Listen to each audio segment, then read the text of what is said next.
Did you know that in your attempt to keep your loved one with dementia safe and protect them, you might actually be harming your relationship with them and making it more likely they're not going to want to accept your help with care in the future? Yes, it's true. And in today's video, I'm going to share with you how you can continue to protect them, how you can continue to help them and keep them safe, but without harming your relationship.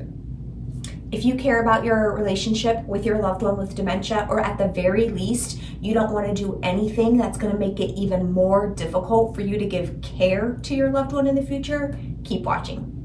Hi, I'm Dr. Natalie Edmonds, a board-certified geropsychologist, and this is Careblazers TV. I post a new video on this channel every Sunday dedicated to helping make your caregiving journey easier. You can hit the red subscribe button on your screen to subscribe for free and make sure you don't miss out on any future videos or important announcements. You can also download your free Dementia Careblazer survival guide, which is linked below this video in the description. Careblazer, obviously your loved one with dementia is going to need help with things, and as this disease progresses, they're going to need even more of your help. But one of the things I see many families doing without realizing the harm it can be placing on the relationship is the over-helping or the over-caring and taking away opportunities for independence.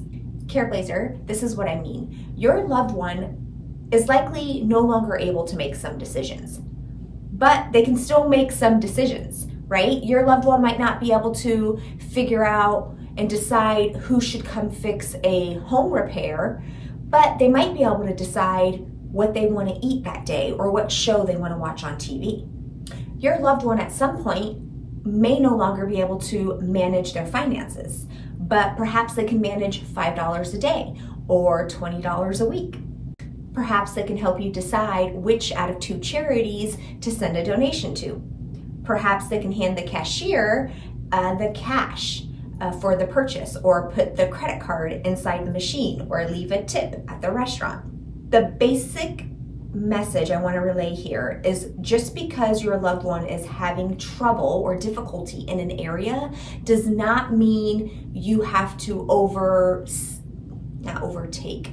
does not mean you have to do everything in that area. Does that make sense? Your loved one won't be able to make all medical decisions. They might be able to make some decisions. Your loved one, just because they're having trouble, they can no longer live alone, doesn't mean they can't do some things alone. Often when our loved ones are struggling in a certain area, out of the goodness of your heart, you likely want to step in and provide care for that entire area. But what that does is it takes away the opportunity for our loved ones to still have moments of independence in a way that they are still able to safely have those moments of independence. And when we rob our loved ones of all of their opportunities for independence, it can really hurt the relationship between you and your loved one. I mean, Careblazer, think about it. Who doesn't want to have some independence, right? You've probably been in a situation with your loved one where they accuse you of treating them like a child, or they might accuse you of being their boss, or being too bossy, or being too controlling, or being too pushy, right? If any of those are things that your loved one is saying to you, this is a really good video for you to open up and ask yourself, how can I promote my loved one's independence safely? I've been really thinking a lot about relationships within my care course. I started a new program called the Relationship Revival for my care course members. And one of the many things we've been working on inside this Relationship Revival is this idea of promoting their independence as realistically as you can. Because what I find when I think about one of the biggest challenges Careblazers face, it's their loved one with dementia not really wanting to accept the care, or resisting the care, or not really liking the caregiver anymore, resenting them, not having a great relationship. And when you don't have a great relationship with your loved one with dementia, it's really easy for all caregiving to be that much more challenging, for them not to really want to accept your care. It doesn't mean all hope is lost if you are already in a situation where your relationship is strained, but it does mean that videos like this are going to be extremely important for you to think about and figure out ways to apply so that your relationship can start to turn around.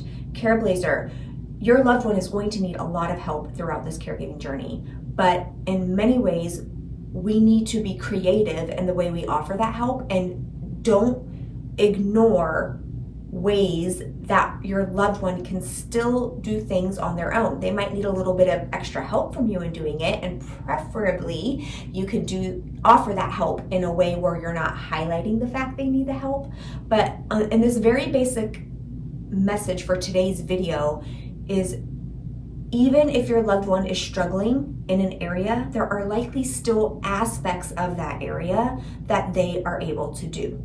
I'm pretty sure you've noticed your loved one has wanted to do some things, but they can't, or they really struggle with something. Imagine if that was you, like you're trying to do something and you're struggling the entire time, or somebody is reminding you you can't do it, or telling you that you're no longer able to do it. I mean, it's defeating, right? This is what the person with dementia is often experiencing. So even in situations where your loved one needs a lot of help, I want you to ask yourself and really challenge yourselves, what can you do to help them have some independence in that area? I really want you to challenge yourself, especially if your mind right now is telling you this won't work for my loved one, or they really can't do anything, or they're so severely impaired, I have to make all of these decisions. I really want you to question if that's true. Even if your loved one is in the moderate or severe stage of dementia, even if they can't speak, maybe they can point. Could they point to the beverage that they want? Could they point to the sweater they want to wear today? A lot of times, we've just made the general assumption that our loved one is not going to be able to make a decision on a certain thing because we haven't taken the time to think ahead of time how we can frame the question, or how we can offer two great options for them to choose from. Like, we have to adjust the way we're presenting things to set our loved ones up for success. I've talked about this before in past videos, but I want to say it here because it bears repeating in case some of you haven't seen it.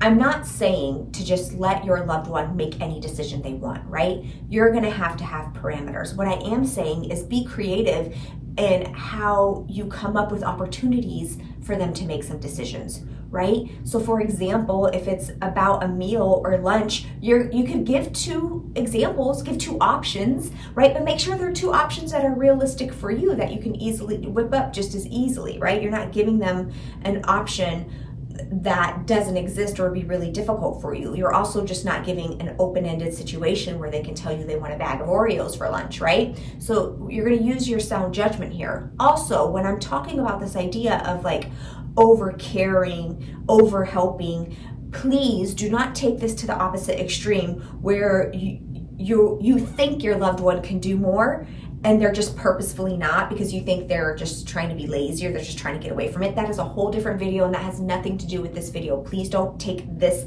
lesson and try to apply it to that. This video is about improving the relationship you have with your loved one, which is going to be the most important thing you can have to set yourself up for caregiving success in the future, and for them to be accepting of your care in the future. So in this case, what I'm really asking you to do is to think about those areas your loved one is struggling in, where you have just taken over everything, because they do have valid struggles, and ask yourself, how can I adjust my approach? How can I still include my loved one? How can I get them to be more engaged in this?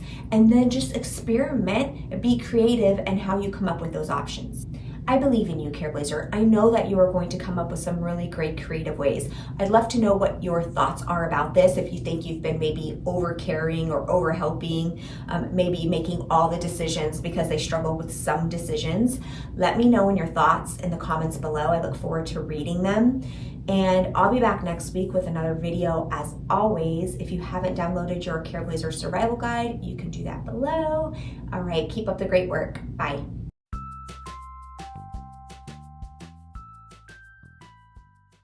All right, let's redo that whole thing.